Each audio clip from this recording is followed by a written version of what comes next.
আসসালামু আলাইকুম। সবাই কেমন আছেন? আশা করি সবাই অনেক ভালো আছেন। গতকালকে ছেলেকে নিয়ে একটা ভিডিও বানাইছিলাম, ছেলেকে ঘুরতে নিয়ে যাইয়া। তো ওই ভিডিওতে এক ভাই কমেন্ট করছে, আমি কমেন্টগুলো পড়ে শোনাচ্ছি। ছেলে দিয়ে ব্যবসা শুরু করছেন, ভালোই। আচ্ছা, এটা এক ভাই করছে। আরও একজন করছে, তোমরা কি আর কিছু পাও না? একটু নিজেদেরকে তথ্য ও জ্ঞানমূলক কন্টেন্ট বানানোর অনুরোধ রইল।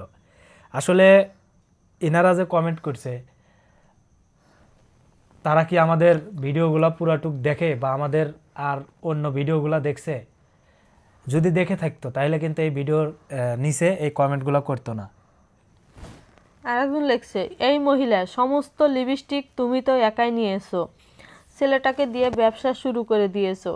আসল শিক্ষায় শিক্ষিত করো, যাতে ছেলেটা মানুষের মতন মানুষ হয়। কার্যকলাপে তো মনে হয় তোমরা দুইজনই মূর্খ। আচ্ছা আচ্ছা, আর একজন কমেন্ট করছে, ছেলে দিয়ে ব্যবসা না করে ছেলেকে সুশিক্ষায় শিক্ষিত করো। ঠিক আছে, আচ্ছা, আর কি? এই কয়টাই কমেন্ট করছে। তো আর আচ্ছা। কমেন্টগুলো পরে দেখি নাই, আমি কিছু কথা বলবো। হ্যাঁ, বলো। মানে বইয়ের শিক্ষা দিলেই কি সেই সন্তান কি শিক্ষিত হয়?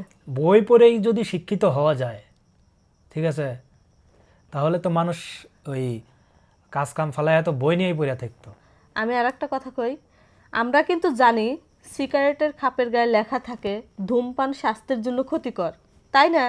তারপরেও কিছু শিক্ষিত লোক আছে, অশিক্ষিতদের কথা বাদই দিলাম, শিক্ষিত লোক আছে জেনে শুনেও কিন্তু সিগারেট খায়, তাই না?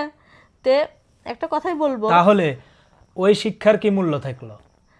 আর আমরা সাধারণ মানুষ, সাধারণভাবে গ্রামের ভাষায় কথা বলি। আমি হালকা করে লিপস্টিকটা দিছিলাম, কিন্তু ওই লিপস্টিকটা মানে একটু চড়া কালার দেখা যায়, হালকা করে দিলেও যেমন, বেশি করে দিলেও মনে করেন তো ওই একই রকম।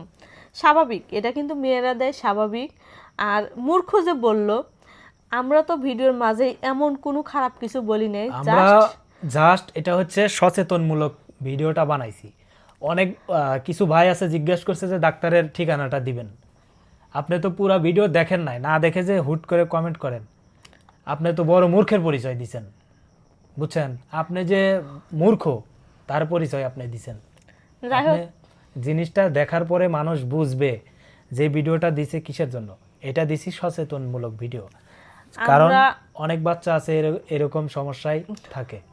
আমরা কিন্তু কোনো ভিডিও সেভাবে বানাই না, আর অনেকেই অনেক রকমের কমেন্ট করে, আমরা সেগুলোও নিয়ে কখনো মানে কোনো কিছু বলি না, রিপিট করি না। কিন্তু খুবই কষ্ট লাগছে যে শিক্ষামূলক ভিডিও দেওয়ার পরেও যখন মূর্খ বলে, তখন খুবই খারাপ লাগে।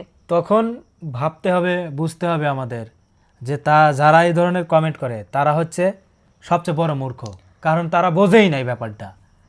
ও যদি শিক্ষিতই হইতো তাহলে তো ব্যাপারটা বুঝতো। ভিডিওর মধ্যে যে মেসেজটা দিছি, কি মেসেজটা দিলাম, ওই জিনিসটা তো আর মাথার মধ্যে ঢোকে নাই, তাইলে তো অতি বড় মূর্খ। মূর্খই তো মূর্খ চেনে, বিষয়টা হচ্ছে এরকম। তো অত কথা বলার প্রয়োজন নাই, যাই হোক, জাস্ট প্রকাশ করলাম। এই বিষয়টা নিয়ে আসছিলাম ভিডিওতে। সবাই ভালো থাকবেন।